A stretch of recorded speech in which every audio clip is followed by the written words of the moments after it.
News anchor की announce सुनकर Mrs Khurana जैसे सांप सूंघ गया था। हालांकि अंजलि मामी को अनिका पर पूरा भरोसा था और अनिका अंजलि मामी को पहले ही बता चुकी थी कि आने वाले दिनों में real estate property and construction business एक लॉस मार्केट प्रोजेक्ट होने वाला है। मगर आज एंकर के मुंह से यह कंफर्मेशन आने के बाद अंजलि मामी भी थोड़ी सरप्राइज हुई थी।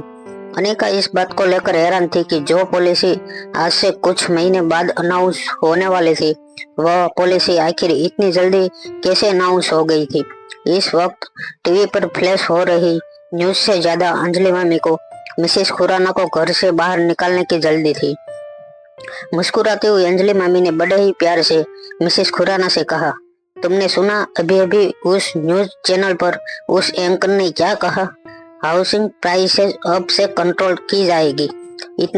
इसका सीधा मतलब यह है कि प्रॉपर्टी रेट अब बिल्डर नहीं तय करेंगे बल्कि गवर्नमेंट रेगुलेट करेगी। इसका मतलब प्रॉफिट लगभग 0 हो सकता है। कई प्रोजेक्ट में रियल एस्टेट कंपनियों को भारी नुकसान भी उठाना पड़े। थैंक गॉड मेरी भांजी पढ़ी लिखी है और बिजनेस की काफी अच्छी तरीके से समझती है। उसने हमें इस लॉस मेकिंग प्रोजेक्ट में इन्वेस्ट करने से रोका और हमें 7 लाख डूबने से बचा लिया, मगर सबसे बड़ा नुकसान तो मेरे भाई का हो जाता। यह कहकर अंजलि मामी ने अनिका को हक करते हुए कहा, अगर मेरे भाई ने उस अशोक मेहरा के रियल एस्टेट प्रोजेक्ट में 30 करोड़ लगा दिए होते तो पता नहीं आज उसकी क्या हालत होगी। अंजलि मामी ने अपनी नजरें फिर से मिसेस खुराना की ओर घुमाते हुए कहा, बेचारे आहूजा परिवार वाले इस वक्त क्या फील कर रहे होंगे, यह सोच कर ही मुझे बहुत बुरा लग रहा है। मिसेस खुराना क्या कहती है आप? इस लड़के के कदम सचमुच बहुत शुभ है। जहाँ जाती है कोई ना कोई फायदा जरूर पहुँचाती है। मुझे तो लगता है जिस लड़के के साथ शादी होगी वो लड़का सचमुच बहुत नसीब वाला होगा। मिसेस खुराना को ऐसा लग रहा था कि जैसे अंजलि मामी ने बिना हाथ उठाए अपने शब्दों से ही उन्हें एक जोरदार तमाचा जड़ दिया था। अंजलि मामी जानती थी कि बाहर जाकर ऊंचे खानदान में मिसेस खुराना अनिका के अपशगुनी होने की बातें फैला देगी। वैसे तो पैसे वाले खानदान के लोग ऐसी बातों में ज्यादा बिलीव नहीं करते, मगर जब बात रिश्ता जोड़ने की आती तब सारे के सारे पहलू देखे जाते। मगर आज अभी अभी मिसेस खुराना के सामने यह साबित हो गया था कि अनिका मल्होत्रा परिवार के लिए कितनी शुभ थी। मिसेस खुराना बस कुछ देर हैरानी से अनिका की ओर देखते रहे। ऐसा लग रहा था कि मानो अनिका के रूप में उन्हें किसी देवी के दर्शन हो गए थे। अंजलि मामी ने मिसेस खुराना के कंधे पर हाथ रखकर उन्हें अपने थोड़ से बाहर निकाला और कहा, मिसेस खुराना आप तो जा रही थी, माफ करना, बातों बातों में मैंने आपका टाइम वेस्ट कर दिया, मगर अब आपको रोकने की कोई जरूरत नहीं है, आप जा सकती है। मिसेस खुराना के पास अब घर छोड़कर जाने के अलावा और कोई चारा नहीं था। अपनी कार में बैठते वक्त मिसेस खुराना ने कल्याण शास्त्री की कही हुई बातें याद आने लगी। दरअसल आज मिसेस खुराना कल्याण शास्त्री के कहने पर ही मल्होत्रा हाउस विकी का रिश्ता लेकर आई थी। कल्याण शास्त्री ने मिसेस खुराना से कहा कि वह मल्होत्रा हाउस जाकर अनिका को इतना नीचा दिखाने की कोशिश करे जिससे किशन मामा और अंजलि मामी किसी भी तरह अनिका की शादी विकी से करवाने के लिए राजी हो जाए और फिर इस शादी के बदले कल्याण शास्त्री उनके पास अमृत टेबलेट बनाने का फॉर्मूला ले लेता। जब मिसेस खुराना ने फोन पर मल्होत्रा हाउस में हुई सारी बातें कल्याण शास्त्री को सुनाई तो कल्याण शास्त्री चौंक गया। कल्याण शास्त्री ने यह नहीं सोचा था कि जिस अनिका को अपशगुनी बनाने की कोशिश की जा रही थी, दरअसल वह इतनी लकी थी। कल्याण शास्त्री को अचानक ही अंजलि मामी की बात सही लगने लगी, क्योंकि अनिका के आने के बाद ही मल्होत्रा फार्मेसी की कीमत सचमुच पलट गई थी। जो मल्होत्रा फार्मेसी लगभग फार्मास्यूटिकल इंडस्ट्री के नक्शे से गायब हो चुकी थी, वह अनिका के आने के बाद रातों रात फार्मास्यूटिकल इंडस्ट्री की दुनिया में एक चमकता तारा बन गई थी। इसी ख्याल से कल्याण शास्त्री को लगा कि अगर ऐसी लकी लड़की कल्याण शास्त्री के खानदान में आ जाए तो शास्त्री फार्मास्यूटिकल की किस्मत भी रातों रात आसमान छू सकती है। सामने खड़ा विकी को अपने पापा को फोन पर मिसेस खुराना से बात करते हुए देख रहा था। विकी बहुत बेसब्री से अनिका के जवाब का इंतजार कर रहा था। कल्याण शास्त्री ने फोन पर मिसेस खुराना से कहा, आप एक काम कीजिए, आप फिर से मनोहरा हाउस जाइए और अंजलि और किशन से मिलिए।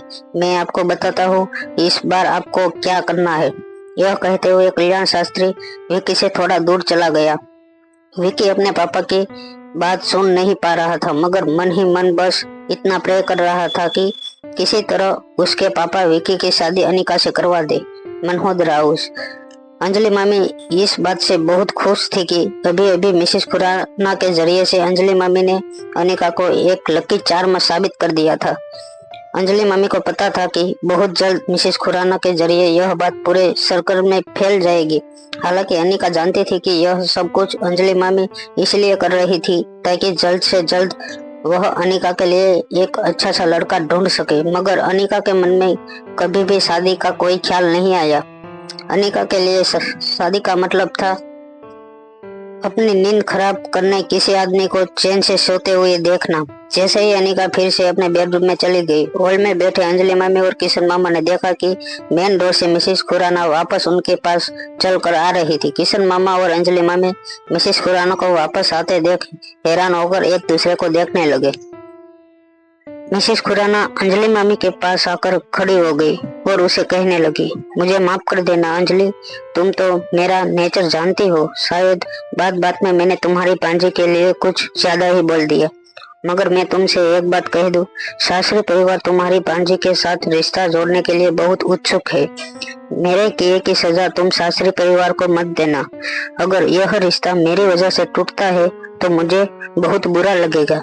अंजलि मामी के एक हल्की सी मुस्कान देते हुए मिसेस खुराना से कहा, नहीं नहीं, मुझे किसी से कोई शिकायत नहीं है। यह तो कितनी अच्छी बात है कि हमारी भांजी के लिए इतने सारे रिश्ते आ रहे हैं, वह भी इतने ऊंचे खानदान से। मगर मुझे अफसोस के साथ कहना पड़ रहा है कि कल्याण शास्त्री के बेटे और अनिका का रिश्ता हमें मंजूर नहीं है। जब मिसेस खुराना ने देखा कि अंजलि मामी और किशन मामा का डिसीजन नहीं बदलने वाला था, तब मिसेस खुराना ने अपनी अगली बात कही, देखो किशन, अंजलि, मैं यहाँ सिर्फ तुम तक कल्याण शास्त्री का मैसेज पहुँचाने आई हूँ।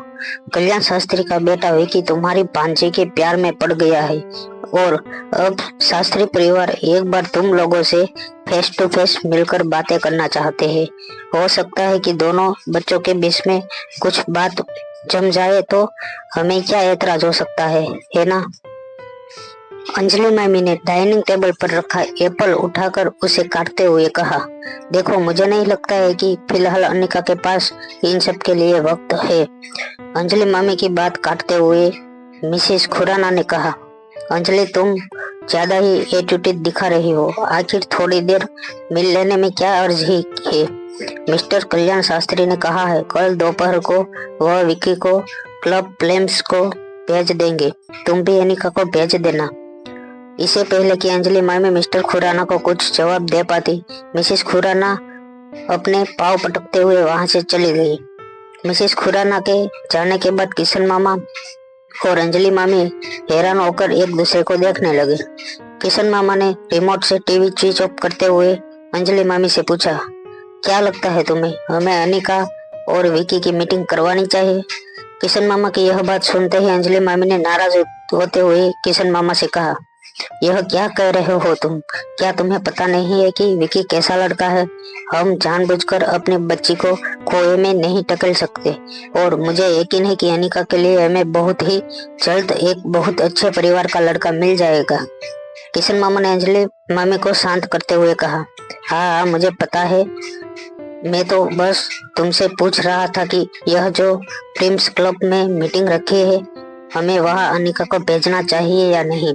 अंजलि मामी फिर से अपनी आवाज ऊंची करते हुए किशन मामा से बोले, फिर वही बात करने लगे तुम? अरे, जब हमें उस परिवार के साथ रिश्ता जोड़ना ही नहीं है तो अनिका और विकी की मीटिंग का तो सवाल ही पैदा नहीं होता। अगले दिन सुबह अनिका ठीक 7:30 बजे जाग गई। नन्हे से आर्यन को रिया की यूनिफॉर्म पहनाकर अनिका उसे स्कूल ले जाने लगी। कार में जब अनिका और आर्यन स्कूल जा रहे थे तो नाराज आर्यन ने अपनी यूनिफॉर्म की ओर देखते हुए अपनी मॉम से कहा, क्या मेरा स्कूल जाना इतना जरूरी था कि तुमने मुझे सुबह सुबह यह ड्रेस पहना दी? आज अनिका की नींद पूरी नहीं हुई थी, इसलिए एक लंबी उबासी लेते हुए अनिका ने आर्यन की बातों का बड़े फिजिकल जवाब देते हुए कहा, अगर तुम स्कूल नहीं गए तो रिया का भांडा फूट जाएगा। 2 दिन चुपचाप रिया बनकर स्कूल अटेंड करो। मौका मिलते ही बलवीर सर की एकेडमी में हम फिर से तुम्हारी अदला बदली कर देंगे। उसके बाद तुम्हें यह लड़की वाली यूनिफॉर्म पहननी नहीं पड़ेगी। मैं जानती हूँ स्कूल जाने से ज्यादा नफरत तुम्हें लड़कियों की ड्रेस पहनने से है। आखिर क्या खराबी है इस ड्रेस में, मुझे बताओ। कितने प्यारे लग रहे हो तुम। आर्यन जान गया था कि उसके पास अब 2 दिन है। तब तक यह स्कूल यूनिफॉर्म पहनने के अलावा कोई चारा नहीं है, इसलिए अपनी मॉम के साथ आर्ग्यूमेंट करने का कोई मतलब नहीं था। आर्यन बिना कुछ बोले गुस्से से कार विंडो से बाहर देखने लगा। आर्यन को स्कूल छोड़ने के बाद अनिका फिर घर आ गई और कुछ देर अपनी नींद पूरी करने के बाद वह प्रिंस क्लब जाने के लिए रवाना हो गई। अनिका जानती थी कि रिया और आर्यन के स्वभाव में जमीन आसमान का फर्क था और इससे पहले कि रोहित रिया की सच्चाई जान लेता, अनिका रोहित से फेस टू फेस मिलकर सारे खुलासा करना चाहती थी। जब अनिका क्लब प्रिंस पहुंची तो अपनी कार को पार्किंग में ड्रॉप करके वह रिसेप्शन के पास रोहित का इंतजार करने लगी। ठीक 5 मिनट बाद रोहित अपनी कार से नन्ही रिया को लेकर क्लब प्रिंस में एंटर हुआ। रोहित ने देखा कि क्लब प्रिज्म का एंट्रेंस फूलों और हार्ट शेप से बलून से सजाया गया था। यह सब देखकर रोहित को बहुत अजीब लगा। रोहित के मन में आया शायद आज क्लब प्रिंस में कोई किसी को प्रपोज करने वाला था और प्रपोज करने का ऐसा तरीका रोहित को बहुत ही चाइल्ड लगता था। जैसे ही अनिका क्लब प्रिंस में डाइनिंग हॉल के पास पहुंची, एक आदमी अनिका के पास आया और बड़े ही पोलाइटली अनिका से पूछा, क्या मिस अनिका है आप? अनिका ने कैजुअली हाँ में अपना सर हिला दिया। सामने खड़ा आदमी ने अनिका से कहा, please come with me the ma'am. Anika को लगा हमेशा की तरह रोहित ने उनकी मीटिंग किसी प्राइवेट रूम में अरेंज की होगी, इसलिए बिना कुछ कहे अनिका उस आदमी को फॉलो करने लगी। थोड़े कदम चलने के बाद अचानक अनिका के कदम एक रेड कारपेट पर पड़े। बॉलरूम से लेकर 10 मीटर तक लाल कालीन बिछाई गई थी और पूरे रास्ते में हार्ट शेप से बलून और गुलदस्ते सजाए गए थे। अचानक ही पूरा एटमॉस्फेयर रोमांटिक हो गया था। लॉबी के स्पीकर से रोमांटिक म्यूजिक बजने लगा था। यह सब कुछ देखकर अनिका बहुत हैरान हो गई थी, इसलिए अपने आगे चल रहे सर्विस स्टाफ को अनिका ने हैरानी से पूछा, एक्सक्यूज मी, मुझे लगता है दिस सेम मिस्टेक, आप मुझे शायद कोई और समझ रहे हैं। वेटर ने अपने हाथों में रखा बिजनेस कार्ड पढ़ते हुए अनिका से पूछा, आप मिस अनिका है right, from the Malhotra house? Anika ने हैरानी में हाँ कहते हुए अपना सर हिला दिया। आगे चल रहे होटल के स्टाफ ने अनिका से कहा, then I am right ma'am, please follow me ma'am. Anika को इस वक्त रोहित पर चिढ़ हो रही थी। आखिर मीटिंग में ऐसी हरकतें अनिका की समझ से बाहर थी। अनिका बिना कुछ बोले उस आदमी के पीछे चलने लगी। तभी आगे चल रहे सर्विस स्टाफ ने अनिका से कहा, किसी खास व्यक्ति ने आपके लिए यह सब अरेंजमेंट की है। मुझे लगता है कोई आपको आज बहुत ही बड़ी सरप्राइज देना चाहता है। अब वो सरप्राइज क्या है वह मुझे पता है, मगर मैं आपको अभी नहीं बता सकता, क्योंकि अगर अभी मैंने आपको बता दिया तो फिर वह सरप्राइज नहीं रहेगी। होटल स्टाफ के मुंह से यह सारी बातें सुनकर रोहित के लिए अनिका का गुस्सा और बढ़ने लगा था। जैसे ही अनिका कॉरिडोर में एड में पहुंची, बॉलरूम का दरवाजा अपने आप खुल गया। उस सर्विस स्टाफ ने इशारा करते हुए अनिका को अंदर जाने को कहा। जैसे ही अनिका रूम के अंदर एंटर हुई, उस आदमी ने पीछे से कमरा बंद कर दिया। फ्लावर और रोज पेटल से सजे हुए कमरे को देखकर अनिका को सब कुछ बहुत ओवरवेलमिंग लगने लगा था। जिंदगी की इतनी इम्पोर्टेंट बात का खुलासा करते वक्त अनिका ने कभी सोचा नहीं था कि रोहित इतनी ओवर द टॉप तैयारी करेगा। तभी अनिका यह सब कुछ सोच रही थी कि अनिका के कानों पर स्विच के टैप होने की आवाज पड़ने लगी। जब अनिका ने मुड़कर देखा तो स्टाइलिश सूट पहने एक जवान और हैंडसम लड़का हाथ में एक फ्लावर बुके लिए खड़ा था। और मुस्कुराते हुए अनिका से कहने लगा, hello miss Anika, will you marry me. एक अनजान इंसान के मुंह से अचानक ही मैरिज प्रपोजल की बात सुनकर अनिका हैरान होकर उस इंसान के चेहरे की ओर देखने लगी। अनिका याद करने की कोशिश कर रही थी कि अपने घुटनों पर बैठे इस इंसान को क्या अनिका ने अपनी जिंदगी में पहले कभी देखा भी था या नहीं। याद करने की तमाम कोशिशें जब नाकाम हो गई, तब अनिका को इस बात का एहसास हो गया कि हाथ में गुलदस्ता लिए अपने घुटनों पर बैठे हुए इस आदमी को जानती तक नहीं थी। अनिका हैरान होकर बस विकी की ओर देखे जा रही थी। विकी ने दोबारा बड़े ही आत्मविश्वास के साथ अपने हाथों का गुलदस्ता अनिका की ओर बढ़ाते हुए अनिका से कहा, विल यू मैरी मी। फिर अचानक ही रूम में रोमांटिक म्यूजिक बजने लगा। कमरे की रोशनी भी पूरी तरह से लाल लाइटिंग में सज गई थी और अलग अलग दिशाओं से लोग धीरे से अनिका और विकी के आसपास फ्लैप करते हुए आ गए। यह लोग विकी के दोस्त थे जो आज विकी को चीयर करने उसके साथ आए थे। आसपास खड़े हुए विकी के दोस्तों ने एक रिदम में अनिका से कहना शुरू कर दिया, मेरी हिम। जब अनिका ने गौर से आसपास खड़े विकी के दोस्तों को देखा, अनिका की नजर विकी के ठीक पीछे फ्लैप कर रही डॉक्टर शालिनी पर पड़ी। डॉक्टर शालिनी अनिका की ओर देखकर स्माइल करने लगी।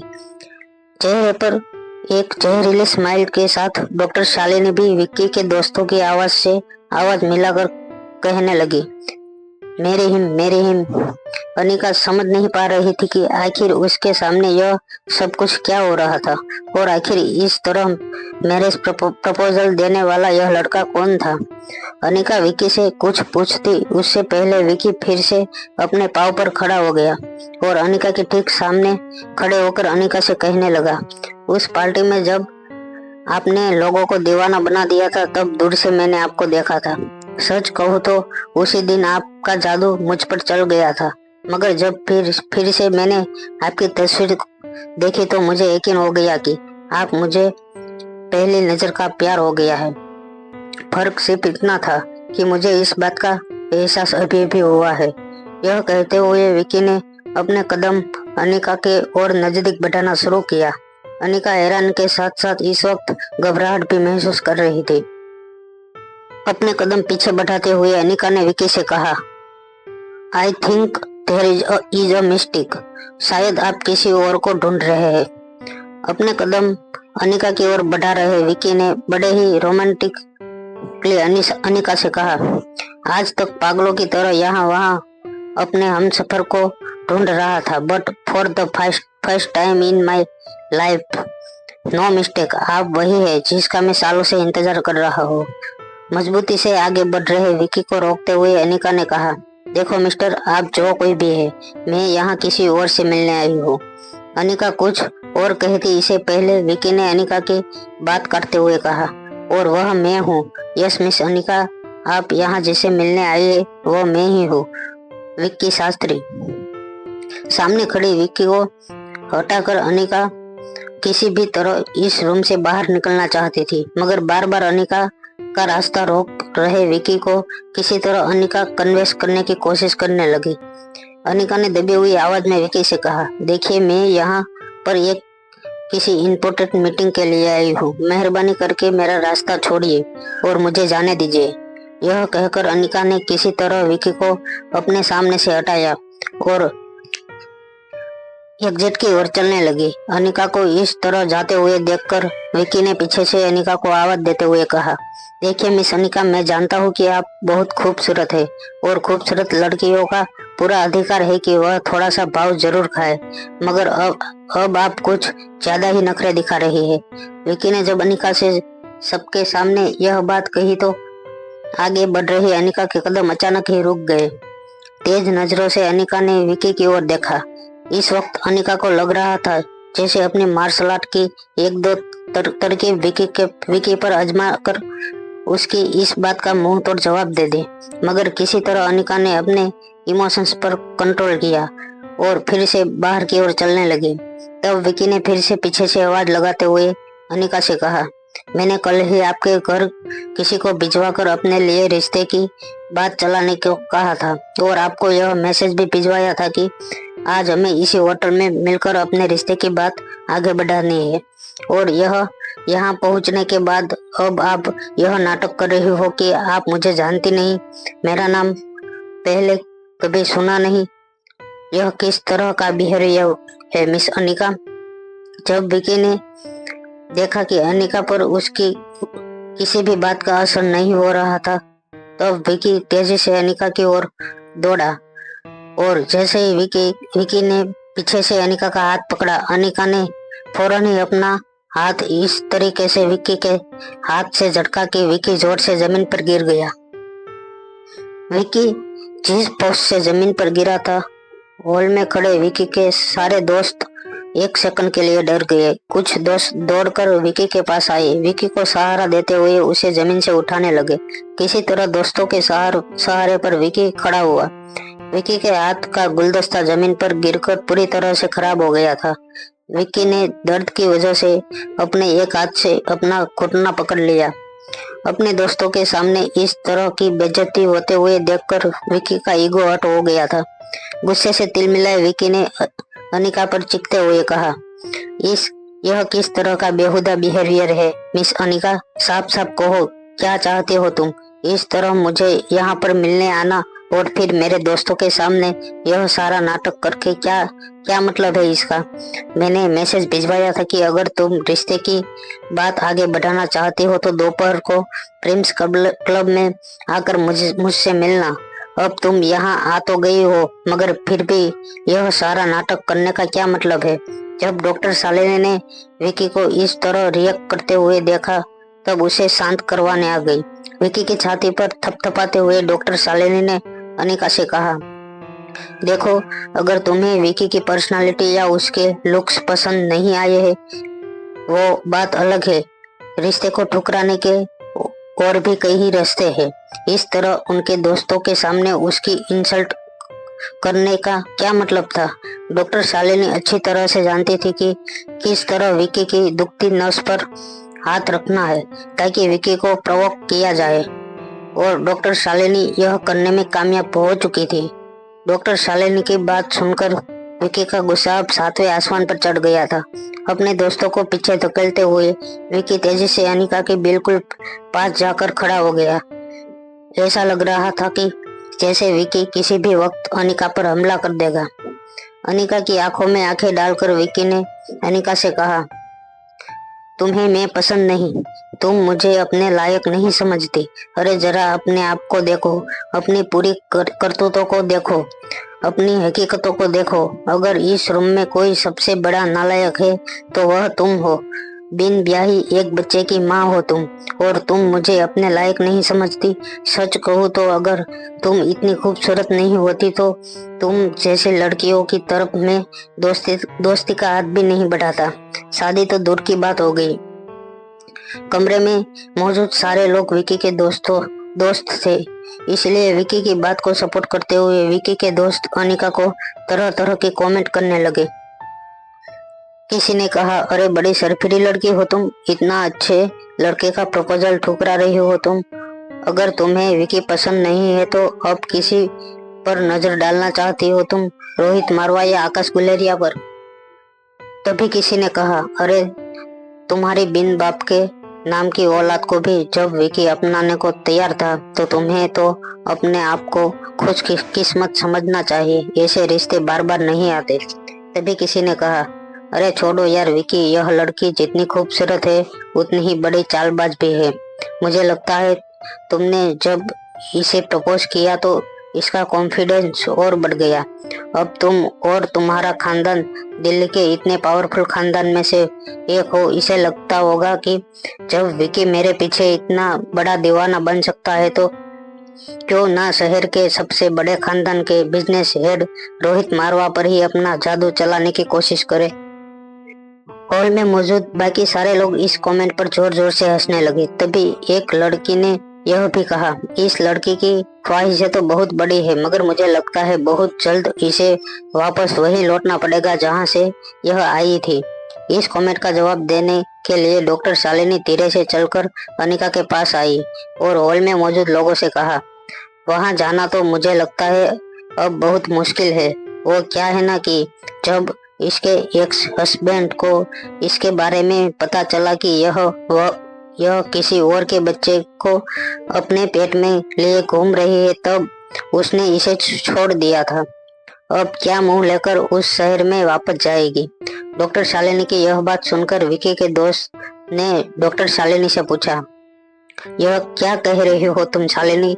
इसके एक्स हस्बैंड ने इसे छोड़ दिया था? कौन था वह?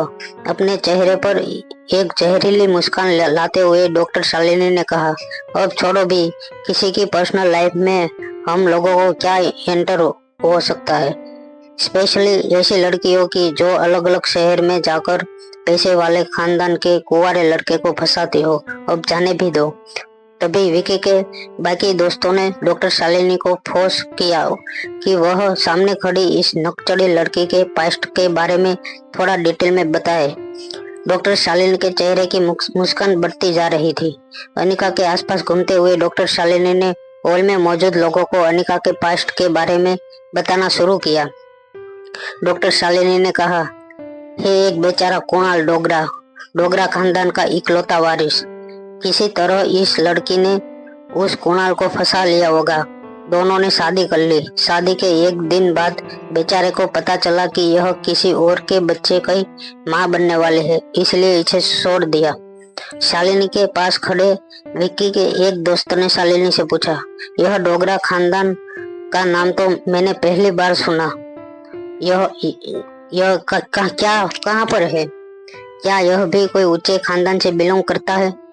मुस्कुराती हुई शालिनी ने ना में अपना सर हिलाते हुए कहा, अरे नहीं नहीं, यह डोगरा खानदान दिल्ली का कोई खानदान नहीं है, यह तो मनाली में रहते हैं। हाँ, मनाली के खानदानों में जरूर इनका नाम पावरफुल खानदान में शामिल है, मगर यह जो लड़की है इसका बाप एक छोटा मोटा बिजनेसमैन है। अब उस जिहाल से तो डोगरा खानदान इनके खानदान के सामने काफी पावरफुल खानदान था। अब पावरफुल खानदान के लड़के के साथ शादी तो कर ली, मगर बेचारी अपनी करतूत छुपा नहीं पाई। वो कहते हैं ना, हाथ आया मगर मुंह ना लगा। विकी के दोस्त अनिका की सिचुएशन पर जोर जोर से हंसने लगे। इतना सब होने के बाद भी इस लड़की का कॉन्फिडेंस तो देखो। इसे लगता है अब वह दिल्ली में भी किसी भी ऊंचे खानदान के लड़के को अपने हुस्न का शिकार बना सकती है। मगर मिस अनिका, यह दिल्ली है, यहाँ पर कोई लड़का तुम्हारे हुस्न के जाल में फंसने वाला नहीं है।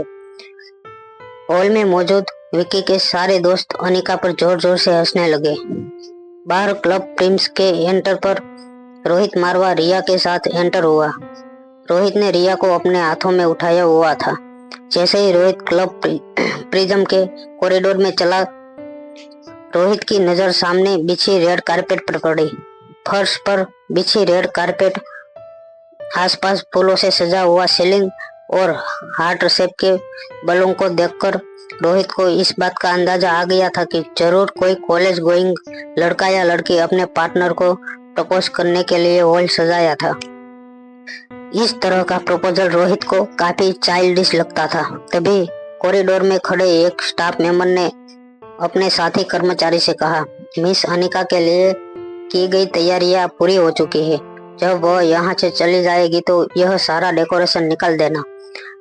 सर्विस स्टाफ के मुंह से यह बात सुनते ही रोहित बिल्कुल हैरान रह गया। मिस अनिका के लिए की गई तैयारी का क्या मतलब था कि अनिका ने क्लब प्रिंस में यह सारी तैयारियां करवाई थी।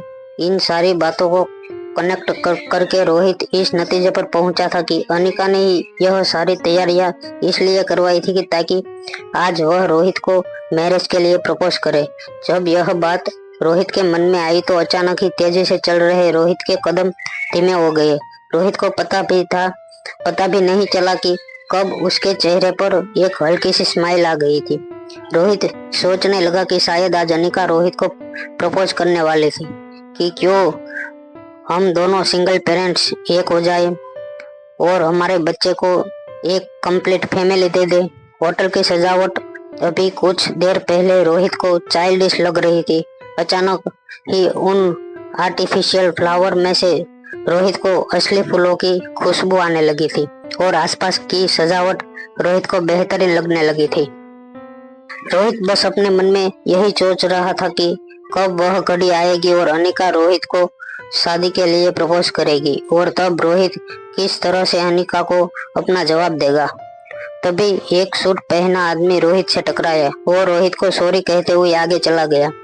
वो आदमी बाथरूम के बाहर से अंदर झांककर अनिका को देखने लगा।